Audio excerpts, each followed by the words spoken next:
Ay naman, lagat na po natin ang ating mga ngiti. Bakit natin kailangan ngiti? Sapagkat tatanggapin natin si Jesus, ang salita ng Diyos. Sinabi ng ating Panginoon, nakikinig sa akin ang aking mga trupa. Ay ba ito pa ni Jesus? Kung gano'n, makinig ang may pandinig. Amen? Palakpakan ng malakas na malakas ang ating Panginoon. Hallelujah! Praise God! Hallelujah!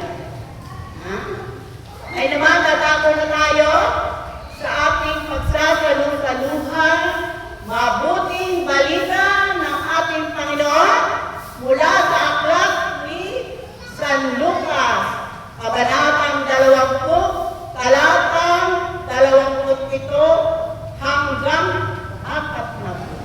Haba? Amen. Palakpakan natin ang ating Panginoon. Hallelujah. Praise God. Hallelujah.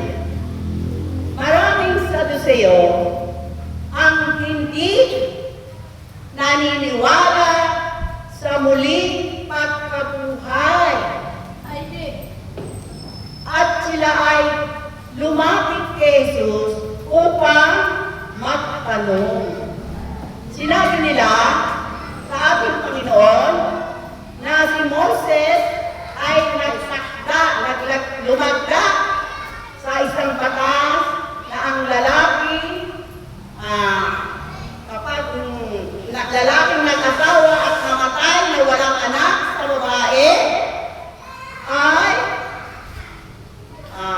dapat yung kapatid na lalaki ay mapangasawa ng ano. Bakit? Para magkaanak sila nung namatay.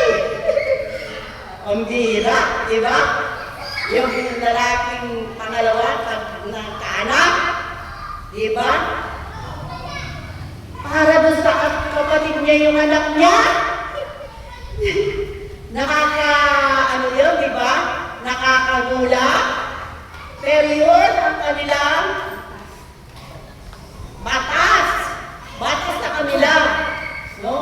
Kaya sinabi nila, may 7 nagkakapatid. Sinabi nila sa ating Panginoon,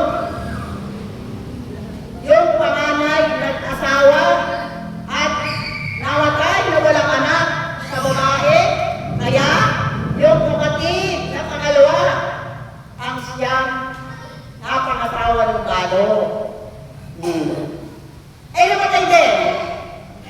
Yung pangalawa na walang anak. Yung pangatlo napangasawa rin ng gado. Ganon at namatay din. Ganon ang nangyari doon sa pang-4, pang-5, pang-6, pang-7. Namatay silang lahat na walang anak dun sa gado. Yan na yun ang tanong. Namatay din pala. Pagkatapos nun, namatay din yung babae sa kahuli-hulihan. Ang tanong nila, sino doon sa 7 yung kikilalaning asawa ng babae sa muling pagkabuhay? Sumagot ang ating Panginoon. Anong sabi? Anong sabi ng ating Panginoon?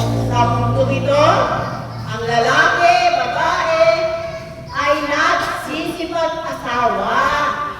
Ngunit ang mga lalaki at babae na nakatakda na karapat-dapat na buhayin muli sa muling pagkabuhay ay hindi na magsisipag-asawa. Sabi ng ating Panginoon, sapagkat sila hindi na mamamatay. No? At mag-aano sila? Magiging anghel. Matutulad sila sa mga anghel ng Diyos. At magiging anak sila ng Diyos. Amen?